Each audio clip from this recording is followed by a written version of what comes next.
छोटे से गांव में मंगरू और अपनी पत्नी रूपाली के साथ रहता था। वो बहुत ही गरीब था। वो एक सेठ के घर में काम करता। वो अपनी गरीबी को लेकर कोसते रहता था। इसी तरह वो अपनी जीवन को यापन कर रहा था। 2 साल के बाद उसके घर में एक पुत्री का जन्म होता है। तभी मंगरू बोलता है, हे भगवान, अब मैं क्या करूं? बहुत मुश्किल से घर चल रहा था। घर में 2 वक्त की रोटी भी खाने के लिए नहीं है और मैं इसे कैसे पालन पोषण करूंगा। तभी रूपाली आती है और बोलती है, क्या हुआ जी? क्यों इस तरह से देख रहे हैं अपनी बेटी को? क्या बात है जी? मैं देख रहा हूँ कि ये कितनी बदनसीब है कि इस घर में जन्म ली है, जिस घर में उसे खाने के लिए भी तरसना पड़ेगा और ना ही कोई सुविधा मिल पाएगा। शुभ शुभ बोलिए जी, ऐसा क्यों बोल रहे हो? देखिएगा एक दिन हमारी बेटी बहुत बड़ा ऑफिसर बनेगी। ठीक है बाबा, तुम मेरा खाना पैक कर दो, मुझे खेत में जाना है। आपका खाना पैक कर दिया है मैंने। 1 मिनट रुकिए, अभी लाई मैं। ये लीजिए आपका खाना।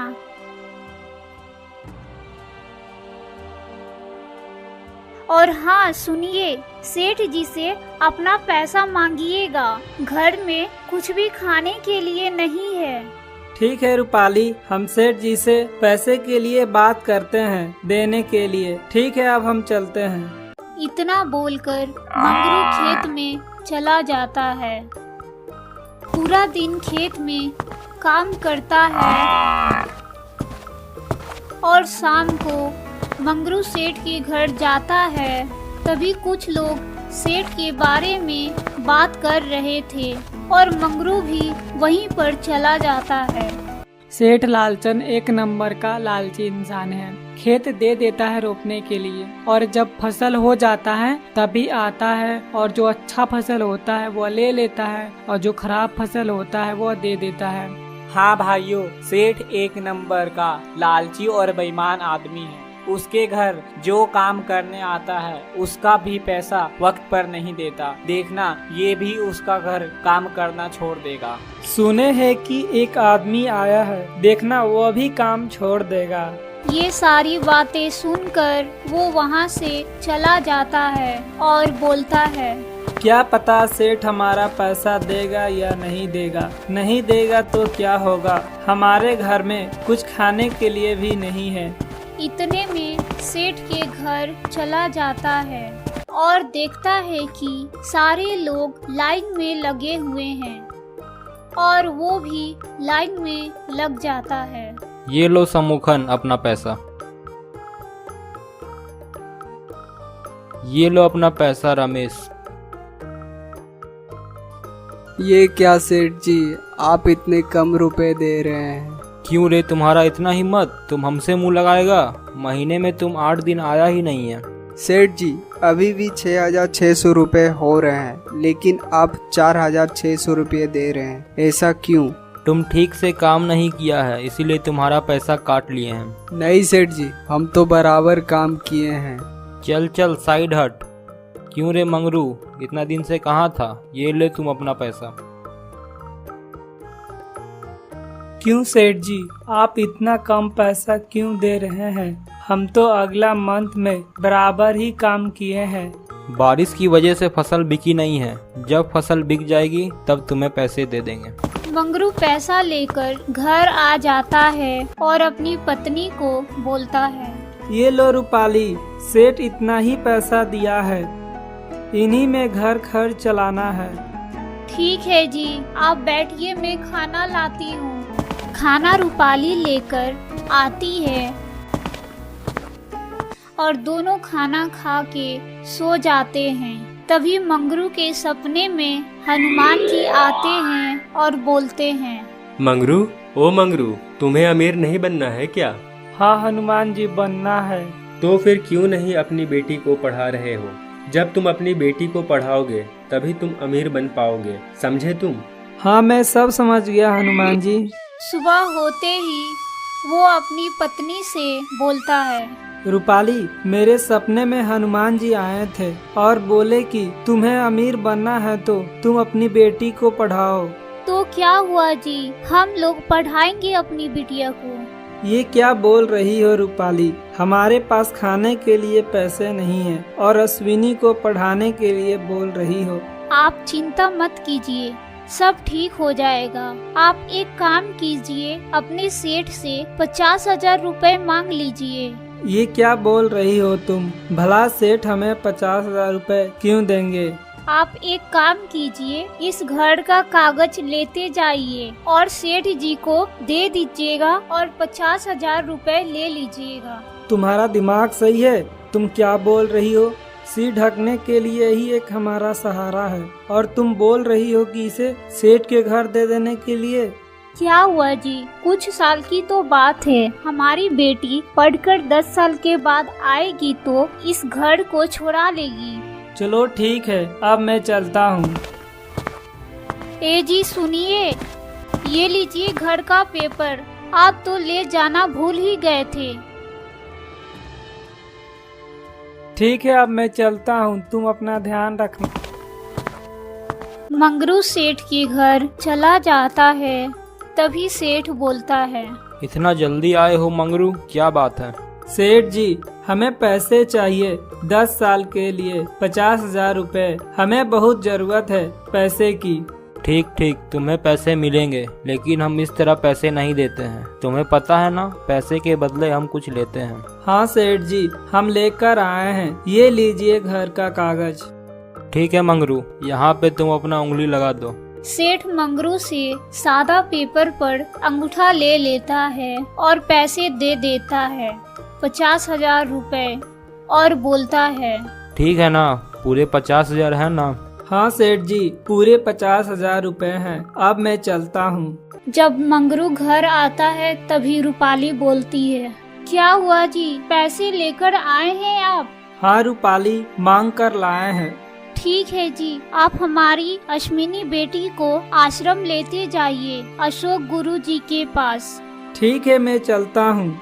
चलो बेटी, हाँ तुम अपना ध्यान रखना। हमें आने में रात भी हो सकती है क्योंकि जंगल के रास्ते जाना है और आना है।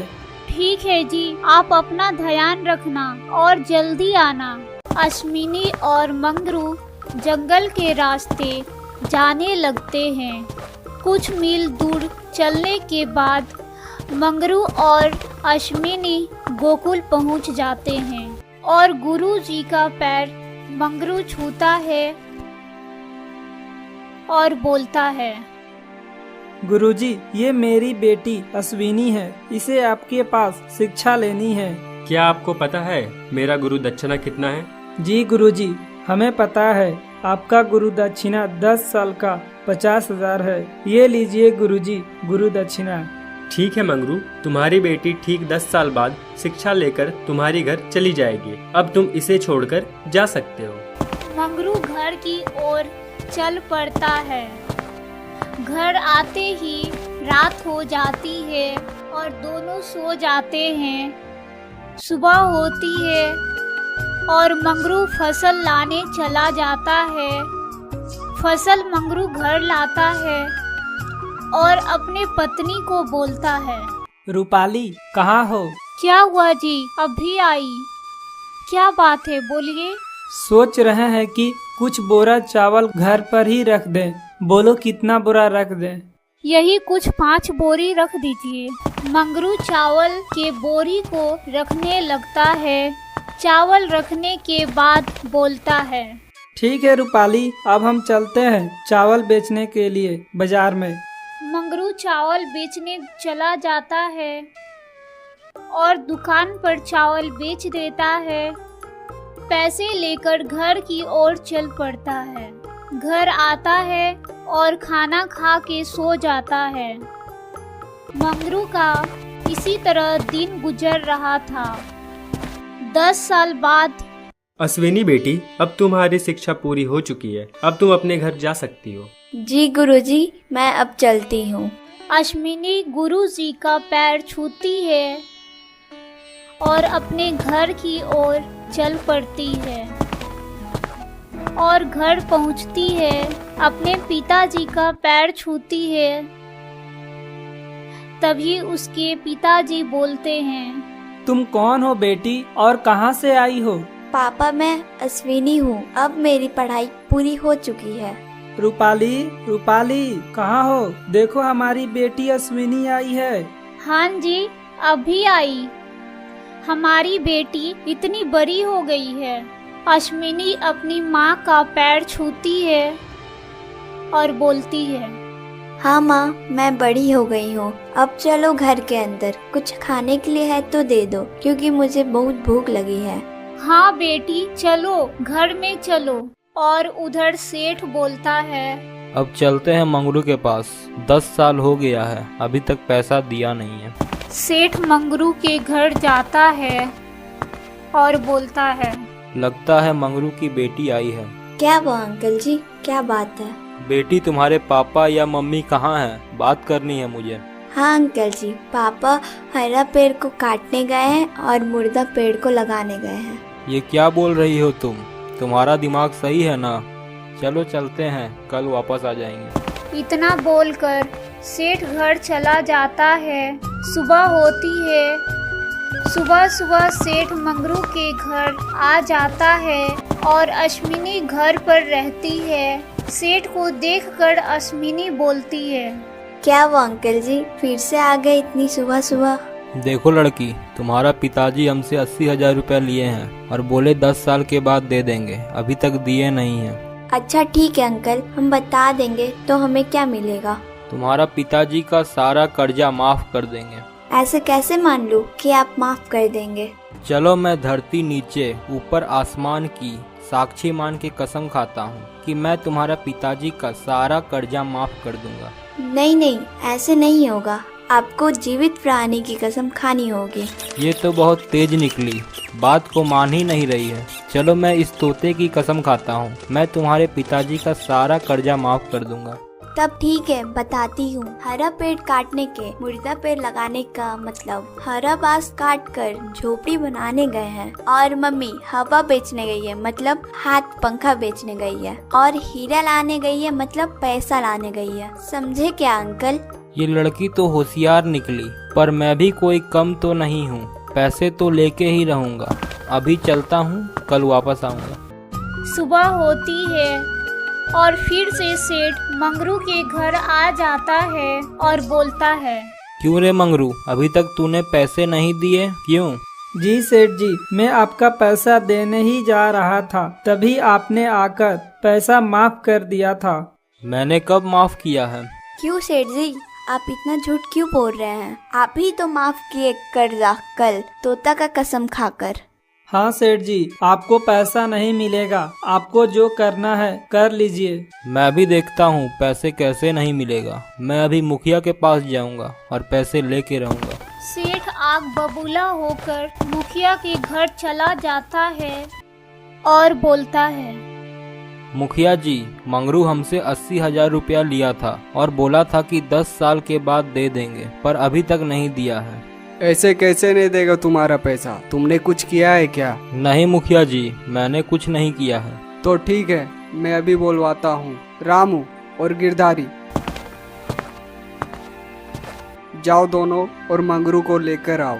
ठीक है मुखिया जी, हम दोनों अभी जा रहे हैं। दोनों मंगरू के घर जाते हैं और बोलते हैं, मंगरू, तुम्हें मुखिया जी ने बुलाया है, चलो जल्दी।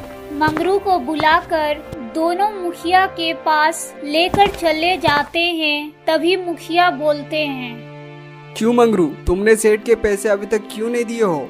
मुखिया जी, मैं पिताजी के तरफ से बोलना चाहूँगी। ठीक है, बोलो। मुखिया जी, सेठ जी ने कहा था कि तुम्हारे पिताजी कहाँ हैं, बता दोगी तो मैं तुम्हारा पिताजी का कर्जा माफ कर दूंगा। ये कैसे हो सकता है? कोई सबूत है तुम्हारे पास?